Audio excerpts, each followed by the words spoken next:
warahmatullahi wabarakatuh.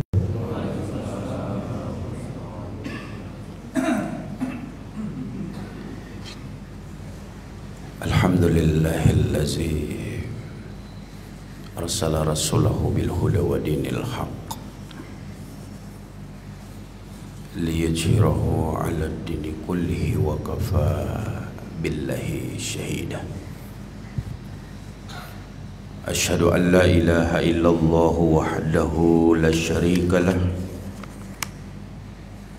wa asyhadu anna Muhammadan abduhu wa rasuluh la nabiyya ba'dah. Allahumma salli ala Muhammadin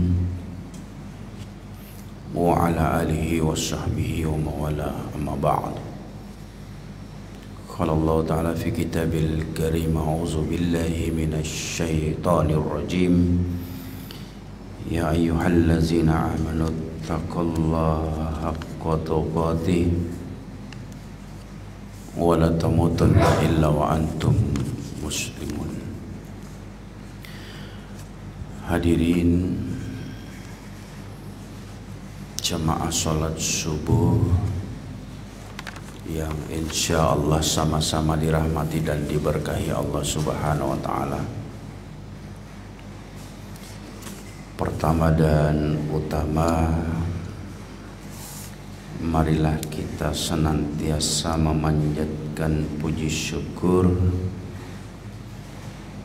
hadirat Allah Subhanahu wa Ta'ala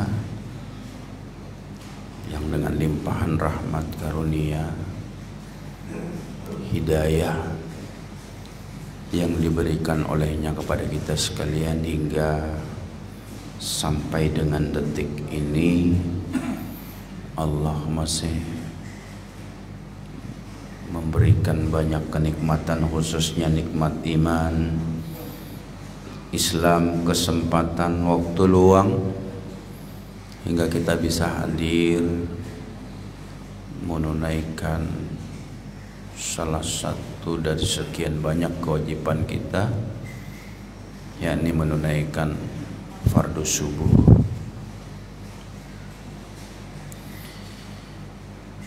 Berselawat kita kepada Nabi Allah Muhammad sallallahu alaihi wasallam, berkat perjuangan beliau, pengorbanan, mujahadah, Islam sampai kepada kita sekalian. Majelis yang dirahmati Allah Subhanahu wa Ta'ala,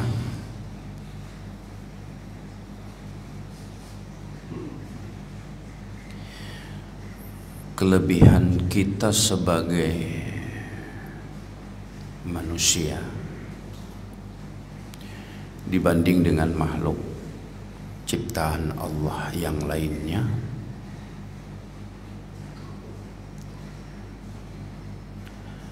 dikatakan Allah penciptaan manusia itu sempurna, paling bagus, paling baik.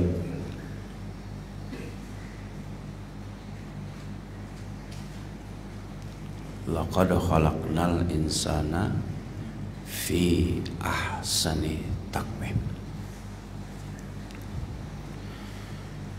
Kesempurnaan ciptaan Allah ini yang membedakan dengan ciptaan Allah yang lain, segala perangkat yang menyempurnakan kehidupan kita sebagai manusia yang tidak dimiliki oleh makhluk ciptaan Allah yang lain. Apakah itu malaikat,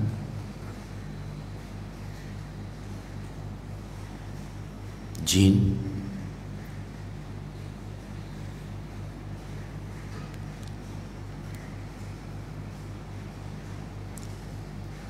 manusialah yang paling paripurna. Kalau kita kepengen coba-coba untuk mencontreng atau memberikan tanda kelebihan yang dimiliki oleh kita manusia,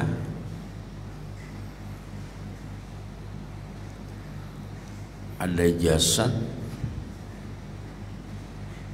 ada akal,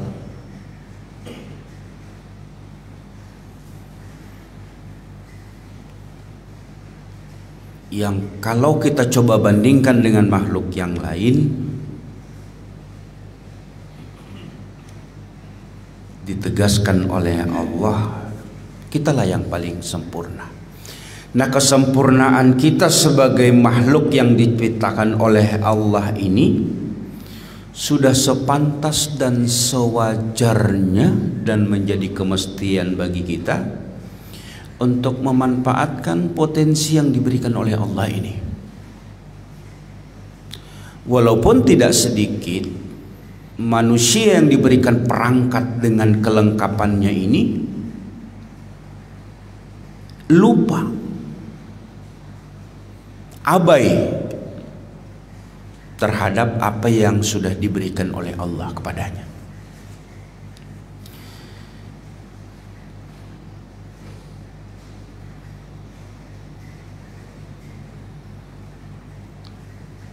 Dalam Quran surat Al-Baqarah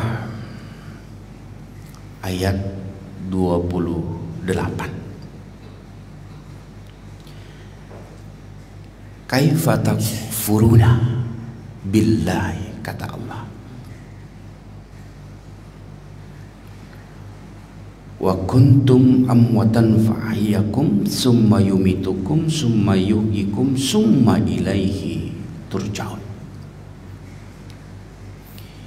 Al-Baqarah 28. Jadi Allah ingin menegaskan kepada kita dengan potensi dan perangkat yang diberikan oleh Allah, kita maksimalkan potensi ini.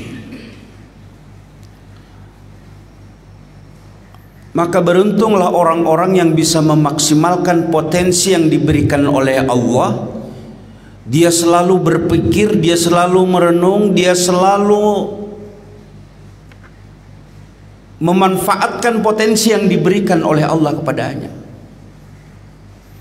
Melalui akal dia berpikir,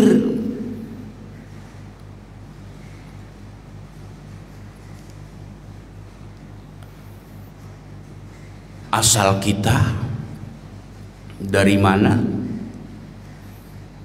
kemudian akan kemana kita.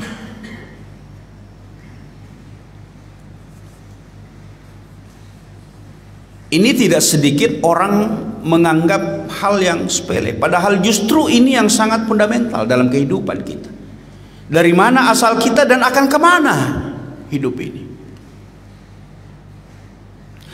Maka Allah katakan dalam Quran surat Al-Baqarah ayat 28 ini dipertanyakan oleh Allah, kaifa takfuruna billah,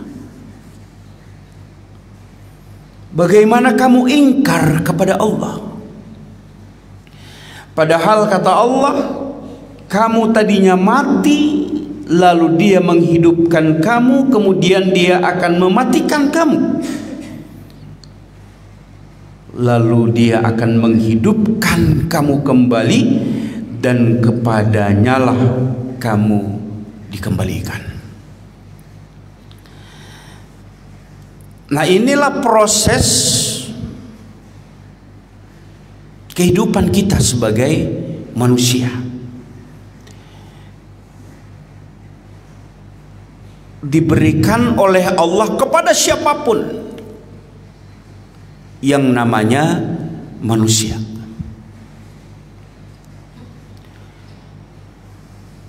Paling tidak ada 5 tahapan yang telah dirancang oleh Allah, yang pasti dilalui oleh kita manusia.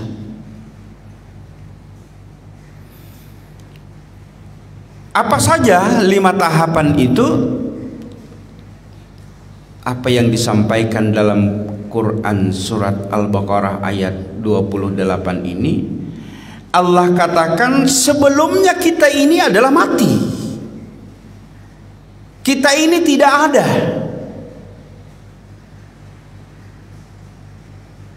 Apa mati itu?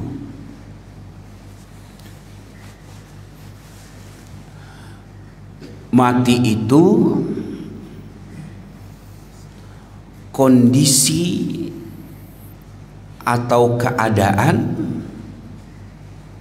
di mana ruh dan jasad kita terpisah. Itulah mati.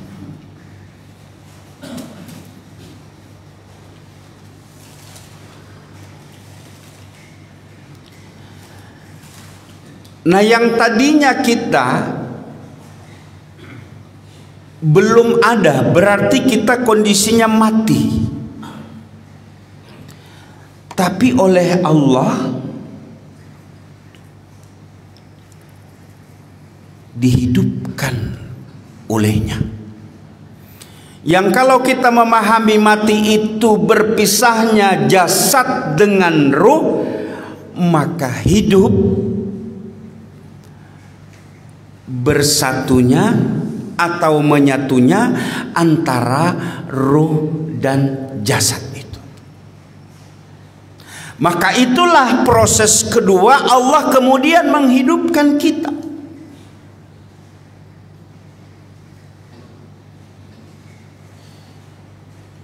Di mana antara ruh dan jasad bersatu.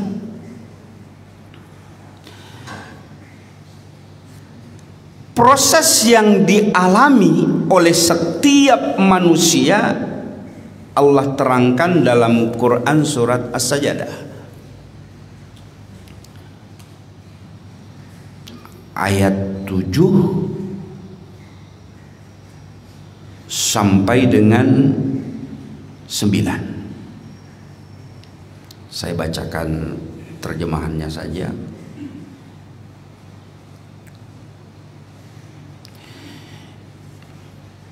Dia juga yang memperindah segala sesuatu yang Dia ciptakan dan memulai penciptaan manusia dari tanah, min tin. Jadi kita ini diciptakan oleh Allah yang berasal dari saripati tanah, yang dikatakan Allah dalam Quran surat As-Sajdah di ayat 7. Yang memperindah segala sesuatu yang Dia ciptakan dan memulai penciptaan manusia dari tanah.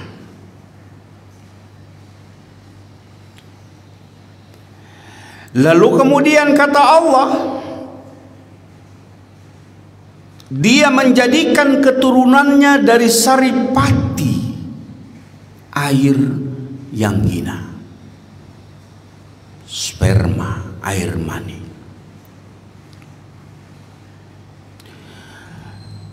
Di ayat berikutnya Allah katakan Dia menyempurnakannya dan meniupkan ruh ciptaannya ke dalam tubuhnya. Dia menjadikan pendengaran, penglihatan dan hati nurani untukmu. Sedikit sekali kamu yang bersyukur, kata Allah. Nah, majelis yang dirahmati Allah Subhanahu wa taala, inilah proses kehidupan kita yang semestinya menjadi renungan kita. Bahwa yang tadinya kita ini tidak ada, dalam kondisi mati, lalu kemudian oleh Allah dihidupkan kita.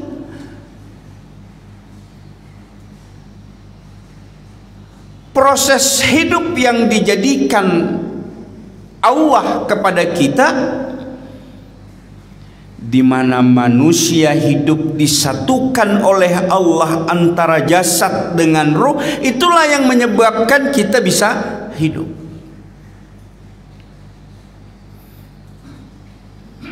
Makanya kehidupan kita ini yang menjadikan mulia kehidupan kita, yang menjadikan terhormat kehidupan kita, kalau ukuran jasad itu terletak dari apa yang membungkus jasad ini.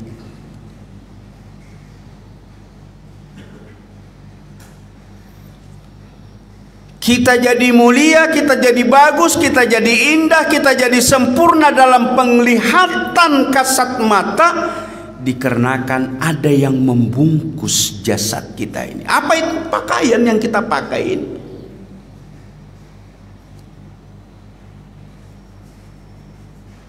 Kebayang enggak kalau kita tidak berpakaian, bapak-bapak, lalu hadir kita dalam majelis ini, apa yang terjadi? Membayangkan aja kita udah nggak masuk. Bagaimana kesempurnaan kita yang diciptakan oleh Allah yang berupa jasad,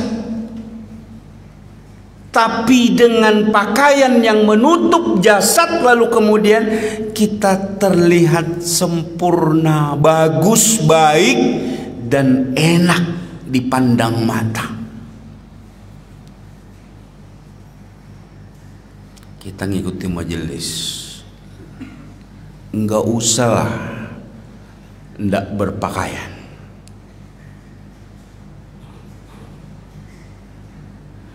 Maksud saya enggak usah berpakaian tidak berpakaian semuanya, sedikit saja. Ya. Kita hadir di majelis celana pendek aja, pakai singlet, bertopi-topi,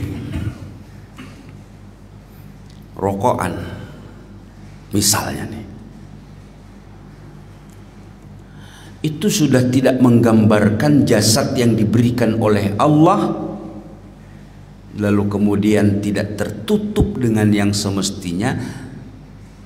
Itu menjadi tidak bagus dan tidak indah. Nah, majelis yang dirahmati Allah Subhanahu wa taala, karena jasad ini diciptakan oleh Allah yang diambil unsurnya dari tanah,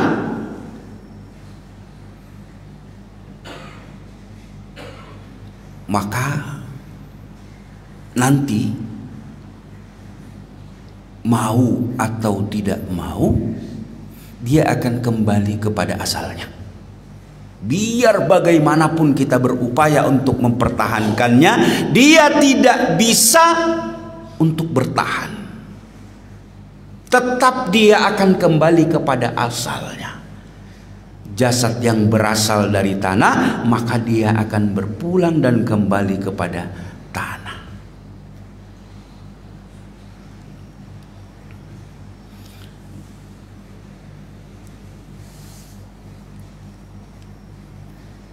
Lalu oleh Allah jasad ini ditiupkanlah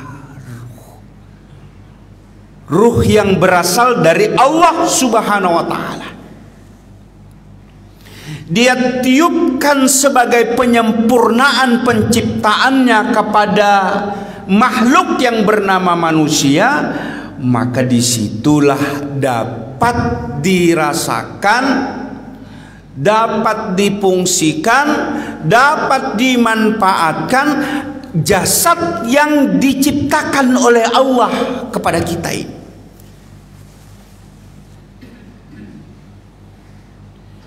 Dari ujung rambut sampai ujung kaki, yang tadinya jasad tidak berfungsi dan tidak bisa melakukan apa-apa, dengan kesempurnaan Allah tiupkan ruh, lalu kemudian jasad yang tidak bisa melakukan apapun ini kemudian bisa melakukan. Maka kata Allah, meniupkan ruh, ya, ciptaannya ke dalam tubuhnya. Dia kemudian menjadikan pendengaran, penglihatan, dan hati nurani. Coba kita renungi kalimat yang disampaikan oleh Allah dalam Al-Quran. Kita punya telinga, tapi telinga tidak punya pendengaran. Kita punya mata, tapi mata tidak punya penglihatan. Kita punya hati, liver mungkin kalau dalam bahasa medisnya, hati yang kata orang berbentuk lope. Tapi hati yang bentuknya jasad itu tidak punya rasa, tidak punya hati nurani. Tapi dengan ditiupkan Allah ruh ke dalam jasad sebagai bentuk penyempurnaan ciptaannya, lalu kemudian yang tadinya telinga tidak bisa mendengar menjadi mendengar. Yang tadinya mata tidak bisa melihat, ditiupkan ruh lalu kemudian memiliki penglihatan. Begitu seterusnya dan seterusnya. Maka hidup ini ruhlah yang menggerakkan, yang menghidupkan dan memfungsikan segala apapun yang kita miliki yang diberikan oleh Allah kepada kita. Jadi mata ini tidak bisa melihat, telinga ini tidak bisa mendengar, hati ini tidak punya rasa, tidak ada nurani.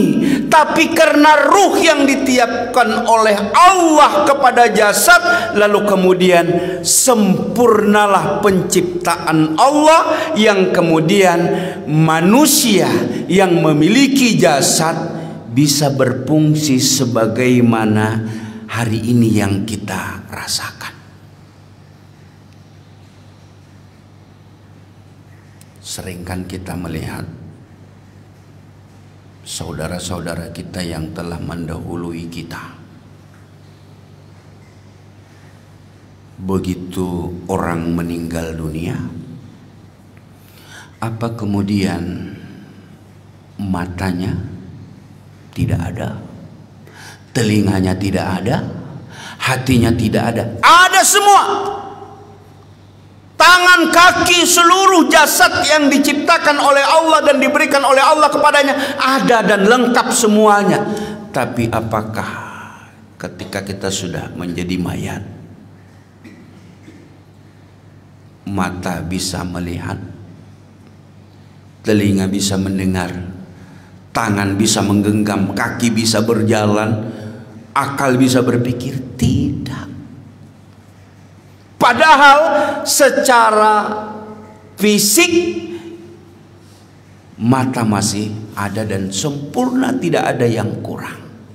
Tapi karena diambil kembali oleh Allah, yang ruh tadi berasal dari Allah lalu kemudian kembali kepada Allah, maka jasad yang kita miliki ini tidak berfungsi apa-apa.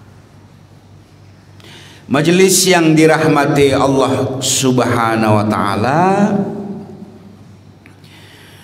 lalu kemudian jasad yang tadinya punya telinga, punya mata, dan punya segala apa yang hari ini kita miliki, tapi dia tidak berfungsi ketika ruh tidak diberikan oleh Allah kepada jasad ini. Nah, ini mengingatkan kepada setiap kita bahwa hidup ini adalah perpaduan antara jasad dengan ruh.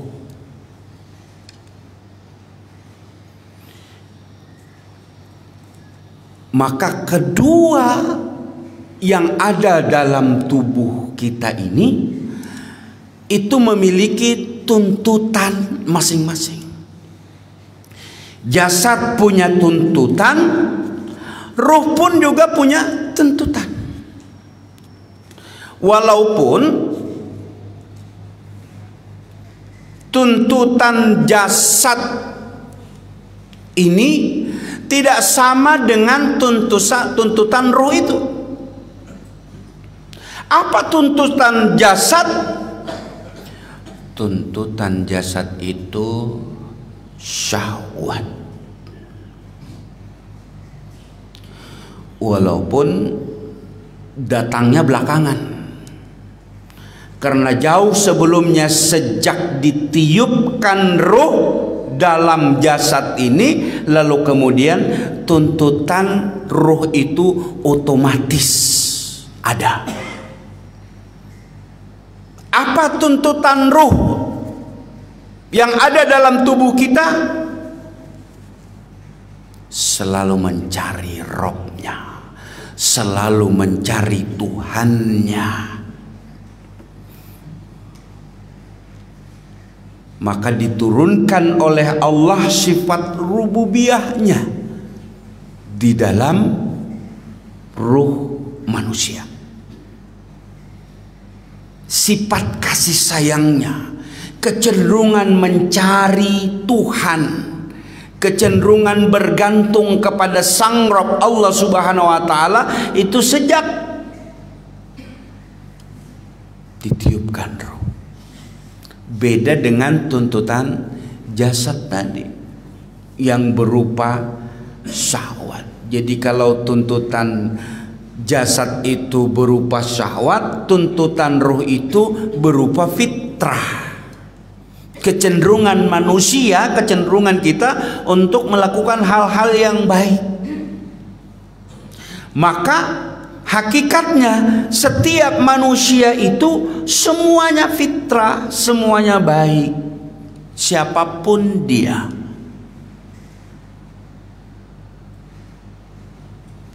Tapi kemudian orang tidak menjadi baik, fitrahnya kemana? Tertutup oleh syahwat. Padahal syahwat ini pendatang baru dalam kehidupan kita. Tapi tidak sedikit, walaupun dia pendatang baru, dia berhasil untuk mengalahkan si pendatang lama.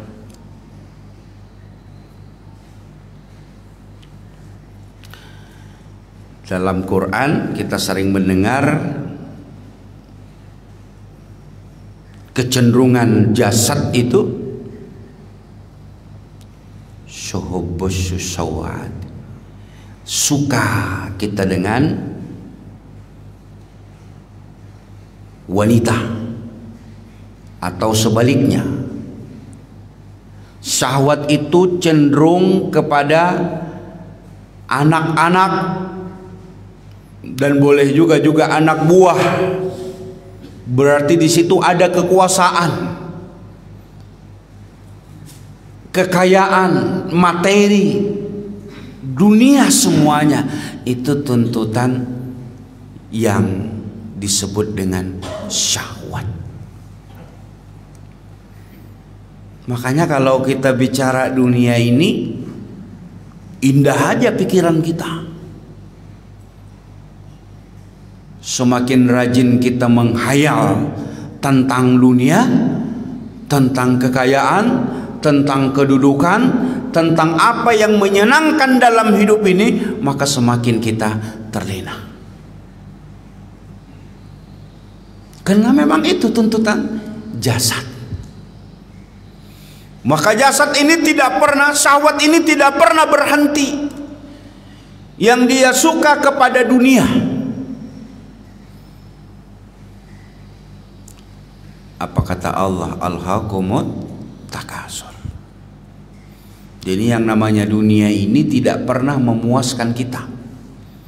Udah satu pasti dua, udah dua pasti tiga, begitu seterusnya dan seterusnya. Syahwat.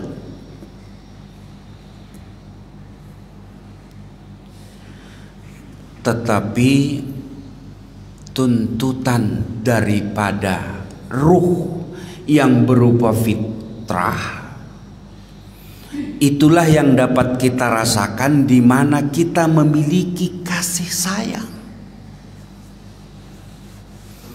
Yang digambarkan kasih sayang Allah kepada manusia, kepada hambanya itu sama ketika orang tua dengan anaknya.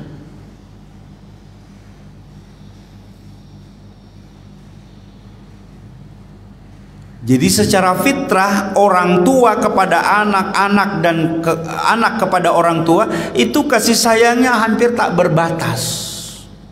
Begitu tulus.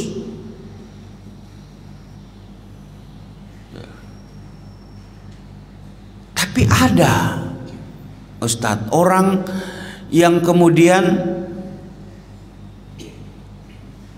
seorang anak yang memperkarakan orang tuanya menuntut gonogini. Pernah kita dengarkan, Pak? Atau mungkin seorang ayah memperkosa anak kandungnya, dan itu terjadi. Di mana sifat rububiyah yang diberikan oleh Allah, kasih sayang yang diberikan oleh Allah, kemana? Dia tetap ada, tapi tertutupi oleh syahwat.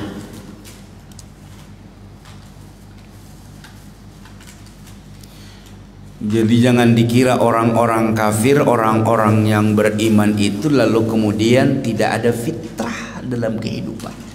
Tetap ada.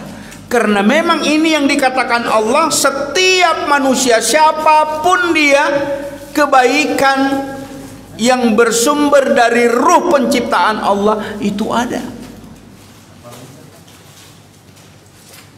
Tapi apa kata Allah? Khatamallahu ala qulubihim. Ditutup oleh Allah atau tertutup. Makanya disinilah bagi kita dengan segala potensi yang diberikan oleh Allah, kita paksakan untuk membuka. Membuka apa? Membuka fitrah, membuka kebaikan, kecenderungan kita untuk melakukan kebaikan-kebaikan yang disiapkan oleh Allah. Ini kita bertarung dengan tuntutan daripada jasad yang kita miliki. Makanya kalau kita bicara tentang kebutuhan jasad, ya makan, minum, santai, enak, rebahan, sesuatu yang menyamankan jasad. Tapi giliran majelis zikir, majelis taklim, sholat berjamaah, tergantung ruh yang kita miliki. Apakah ada tutupan syahwat atau tidak? Semakin kuat tutupan syahwat, maka kecenderungan untuk menjadi baik itu sulit. Maka tugas kita membuka tutupan syahwat yang datangnya belakangan sebenarnya.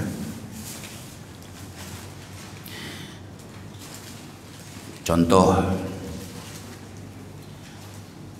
kita suka dengan lawan jenis, apa kemudian tiba-tiba? Tidak, Bang. Nanti setelah kita beranjak besar, remaja, balik, kecenderungan itu baru ditumbuhkan, baru ada. Ya. Beda dengan rububiyah yang sifat Allah yang kemudian diturunkan kepada kita. Contoh, masa iya kalau ada bapak-bapak yang kemudian dia menimang-nimang anaknya atau cucunya lah, hari ini mungkin bapak-bapak yang sudah punya cucu. Begitu ditimang-timang, cucunya pipis, serot, kena mau kasih kai. Apa kemudian kita sebagai orang tua marah dengan si cucu atau si anak? Tidak, Pak. Kenapa tidak marah? Itulah sifat yang diturunkan oleh Allah kepada kita. Kita dengan anak gadis kita,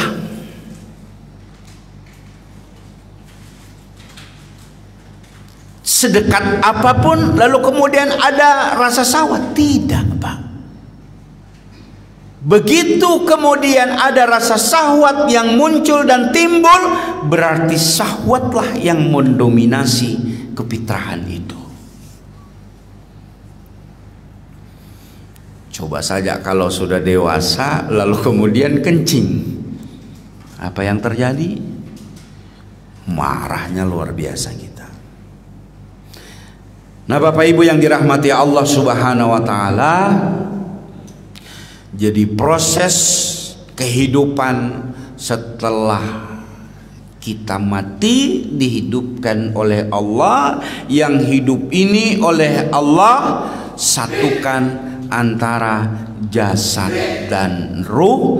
Tinggal bagaimana kemudian ruh dan jasad ini bersatu padu seiring dan sejalan, walaupun itu tidak mudah dan tidak gampang. Kenapa? Karena beda tuntutannya. Nah, idealnya ketika jasad, ketika syahwat cenderung kepada dunia, cenderung kepada materi, cenderung kepada apa yang menyenangkan jasad itu, diimbangi dengan tuntutan fitrah yang dimiliki oleh ruh kita.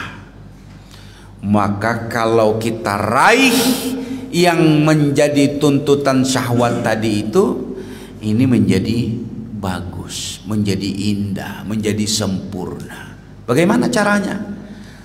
Kita kejar dunia, kita raih yang namanya kehidupan ini, lalu seiring dengan apa yang kita punya, ruh tuntutan fitrah ini sudah sejalan, maka kecenderungan untuk melakukan hal-hal yang baik dan diridhoi oleh Allah justru ditopang dengan apa yang menjadi tuntutan syahwat tadi. Makanya tidak sedikit orang kadangkala membuat satu pernyataan bahwa harta, uang, pangkat, jabatan, kedudukan tidak dibawa mati. Kasat mata iya, Pak. Sebagus apapun tempat tidur kita hari ini, lalu kemudian ketika kita mati, kita tidak akan tidur lagi di sana. Semahal dan semewah apapun rumah, mobil, begitu kita mati tidak bisa kita gunakan lagi. Menggunakannya justru kita masih hidup seperti ini.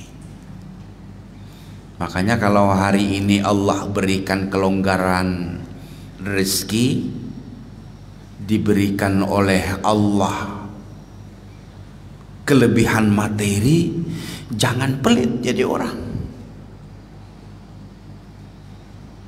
Maksimalkan, manfaatkan. Jangan sampai kita tinggalkan di dunia ini. Kita kepengen apa yang kita kejar, apa yang kita raih, apa yang kita miliki, kita bisa bawa juga nanti setelah kehidupan ini.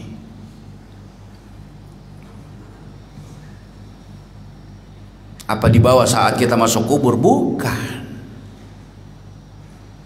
Infak, sedekah, bantu yang membutuhkan, itulah hak yang sesungguhnya kita miliki, bukan yang kita tinggal. Maka orang-orang selalu berlomba berimpak, membantu, menolong, karena dia memiliki keyakinan harta, uang, apapun fasilitas yang dia punya, dia bisa bawa setelah kehidupan ini. Nah, Bapak Ibu yang dirahmati Allah Subhanahu wa taala, kita baru 2 proses. Mati lalu kemudian hidup. Selanjutnya apa kata Allah?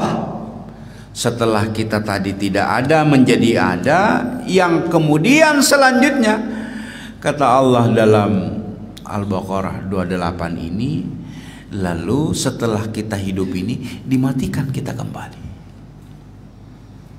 dipisahkan kembali antara ruh dan jasad ini. Nah, hidup setelah mati inilah yang diberikan waktu oleh Allah, tidak terlalu lama. Waktunya sangat singkat.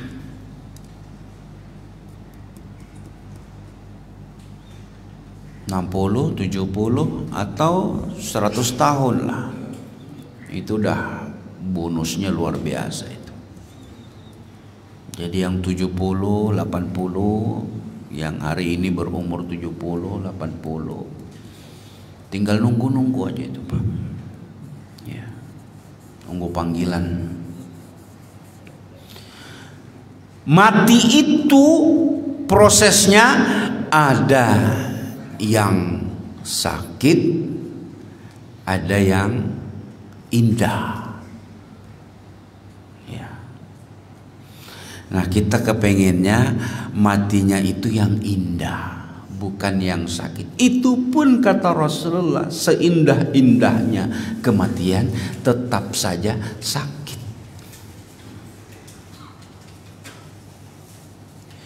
Nah, siapakah matinya nanti yang sakit itu? Itulah orang-orang yang tertutup fitrahnya oleh syahwat tadi.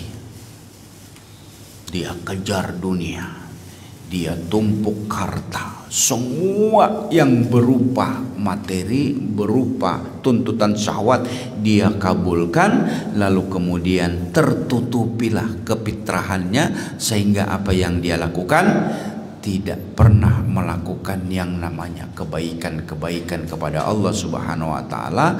Maka orang-orang yang tidak mau tahu dengan penciptaan Allah, maka Allah tanya, kaifa takfuruna billah, kenapa engkau ingkar?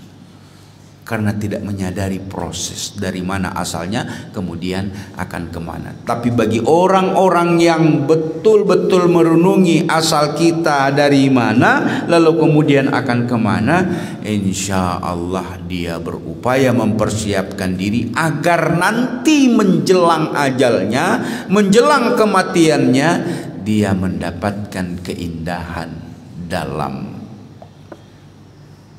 kematiannya.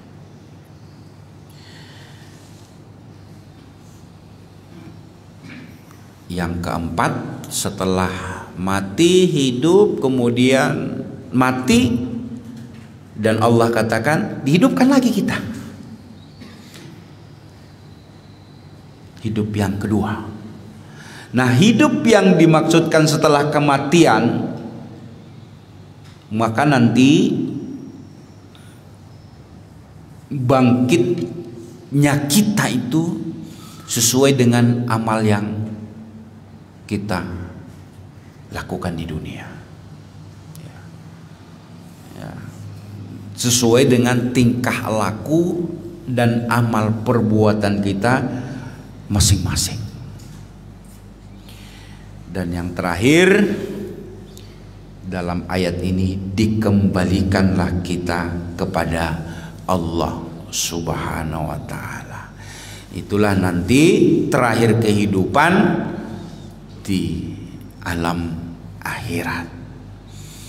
Jadi 5 proses kehidupan yang dibuat oleh Allah kepada seluruh manusia, maka akhir kehidupan ada juga 5 tahapan.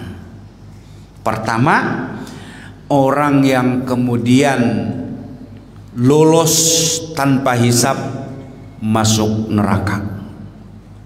Nah, ini loss ini Pak. Jadi tidak lagi dihisab, tidak lagi dihitung, langsung masuk neraka. Itulah orang-orang yang terhijab, tertutup fitrahnya, tertutup oleh syahwat. Lalu ada orang yang kemudian masuk neraka setelah proses dulu, timbang dulu.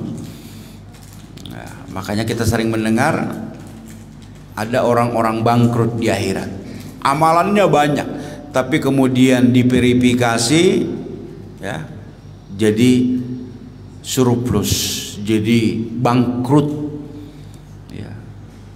Jadi setelah proses timbang amal ternyata masuk juga ke neraka. Ada orang yang kemudian belum masuk neraka, belum juga ke surga, ditempatkan dia di tempat yang tinggi, Al-A'raf namanya. Lalu kemudian dia bisa menyaksikan orang-orang yang di neraka dan bisa juga menyaksikan orang-orang yang di surga. Ketika dia menyaksikan orang-orang yang di surga, dia sapa, oh ternyata kamu di surga, mudah-mudahan saya juga bisa menyusul. Begitu lihat ke neraka, dia saksikan, lalu dia berdoa kepada Allah, semoga aku tidak masuk ke dalamnya. Nah, yang proses terakhir, ada yang tanpa hisab masuk neraka, ada pula yang tanpa hisab masuk surga. Siapa itu? Itulah orang-orang yang berupaya memaksimalkan potensi diberikan oleh Allah sehingga fitrahnya terjaga, kemudian syahwatnya terkalahkan dengan kebaikan-kebaikannya. Nah, Bapak Ibu yang dirahmati Allah Subhanahu wa taala, mudah-mudahan proses perjalanan kehidupan manusia yang digambarkan oleh Allah menjadi renungan kita bersama. Mudah-mudahan kita saling mengingatkan satu dengan yang lain, berupaya memaksimalkan amal-amal kebaikan, amal-amal ibadah kita kepada Allah Subhanahu wa taala, yang mudah-mudahan Allah nanti mengakhirkan kehidupan kita ini dengan husnul khatimah. Demikian apa yang dapat saya sampaikan, lebih kurangnya saya mohon dimaafkan. Mari kita tutup dengan doa kafaratul majelis. Subhanakallahumma wa bihamdika asyhadu an la ilaha illa anta astaghfiruka wa atubu ilaik. Assalamualaikum warahmatullahi wabarakatuh.